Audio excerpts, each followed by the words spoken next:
Before I show you how to make this, I just want to let you know I make pretty advanced natural beauty products. I make the legit lotion. By legit, I mean real lotion contains water and this body oil doesn't. And I just use this body oil instead because it's so convenient, it has so many skin benefits, and it works amazing. You really get the full skin benefits of these ingredients because there's no water in this. When you have a skin enhancing lotion, that's great, but it's 70% water.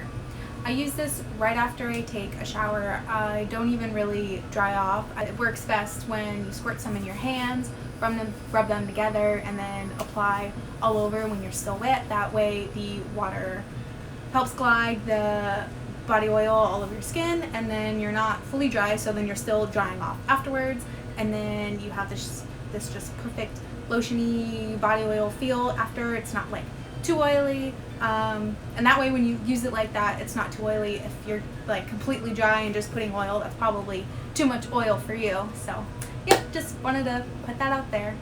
Thanks for watching.